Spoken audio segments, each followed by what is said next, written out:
Today, we're talking about how to not just get through the hardest times in life, but how to come out of them even stronger. Life is beautiful.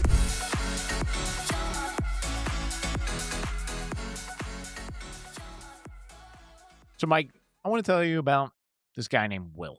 Tell me. Will, this guy, Will, was the golden child of his family. Straight A student, star athlete, good looking, and confident dude. Sounds like me. Yeah, I guess so. Not really. All right. Well, back to the story. By the time this kid's That was a joke, obviously. By the I'm time not that arrogant. Yeah, you are. By the time this kid's a teenager, he's got his entire life mapped out, all right? He's headed to Yale, and he's got a bright, bright future waiting for him on the other side. Okay. But then one winter, he's out on the frozen pond playing hockey with the neighborhood kids, and the local bully decides to take his stick and smash Will directly in the face and knock out almost all of his front teeth. Damn. Okay.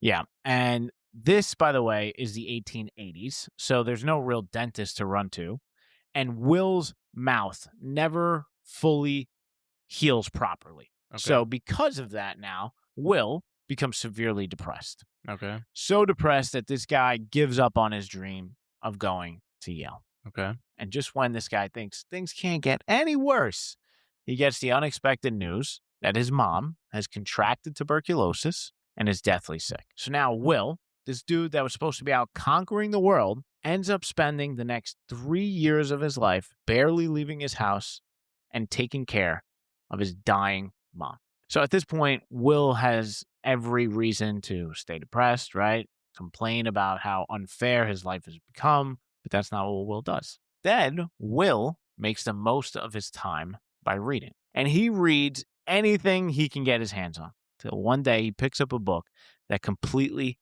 captures his imagination. A book about, of all things, birds. And he becomes obsessed with one question. How do they fly? Eventually, he pulls his little brother into his obsession with him.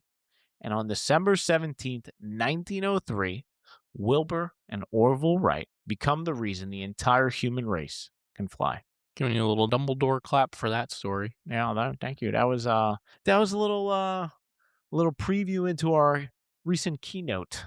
Yeah. One of the best stories I think we told on the stage. I love the storytelling of it where Wilbur Wright is revealed as Will Yeah. at the very end. It's like, I love when stories do that. Just like a chills moment. Like, Yeah. oh, that's who you were talking about this whole time. I knew it. I knew it. Yeah, that too. I feel like once you said he becomes obsessed with birds, some people started to make the connection. But still a great story. And I feel like it's a story not a lot of people know about, like No. Wilbur Wright's backstory. No, so all right. So Mike, why are we telling this story? Because our talk was all about how to transform adversity into your advantage. And Wilbur Wright's story is one of the perfect examples of how to do that. And in our talk, we talk about this concept that we pull from the Stoics, 2,000-year-old concept, one that we recently talked about on the podcast, but I'm going to repeat it because it's a super important principle. It's this concept of the dichotomy of control, which basically means that all of life can be split up into just two buckets, the things that are in our control and the things that are outside of our control. And in that moment, Wilbur Wright decided that he wasn't going to focus on everything outside of his control, like the fact that his mother was dying, like the fact that he was stuck alone in his house, like the fact that he never ended up going to Yale or fulfilling any of his dreams. And instead, he put all of his focus on the fact that he had time on his hands and he had this huge library of books to read. So that's what I'm going to make the most of this time by doing, is reading. And then it just so happened that his mind was captured by this book on birds, and then one thing led to another, and here we are flying all over the world thanks to this one man. Yeah, I think that's the thing about adversity is that, so if any one of us looks back over our life, we will probably find that the biggest pivotal points in our life stem back from a big adversity that happened to us. 100%. And you can't connect those dots looking forward. You can only connect them looking back. Tribute to Steve Jobs on that one. But it's so true when you think about adversity and your life. Yeah, and I think what separates the people who break under that adversity from the people who look back at it and say, wow, that really made me a better human being, is basically the question that they ask ourselves. they ask themselves. So the people who break ask, why me? Why did this happen to me? And that keeps them stuck in the past and focusing on everything outside of their Also control. known as the victim mentality. Yep. And then, and that leads to more trauma down Yep. the line. Then there's the question that leads to post traumatic growth, which we've talked about a bunch on this podcast. And that's what we call the golden question.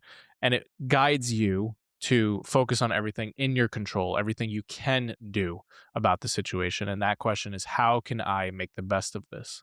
So that's what Wilbur asks himself in that moment when he's stuck alone in a house with a dying mother that he's taken care of for 3 whole years, is how can I make the best of this? He made the best of his time by reading until he became the first man to fly. Yep. And so whatever you are going through in life, whenever life punches you in the mouth, you always have that opportunity to ask yourself that question, how can I make the best of this? Because that question gets you to stop focusing on the past, which is all the things out of your control that's already done. And it gets you to ask yourself, it puts you back in a place of power Yep. where you can actually do something Yeah. about it, do something positive, despite this hardship that you're facing. I think an important thing to just keep in mind is that the bigger the adversity, the bigger the opportunity for growth.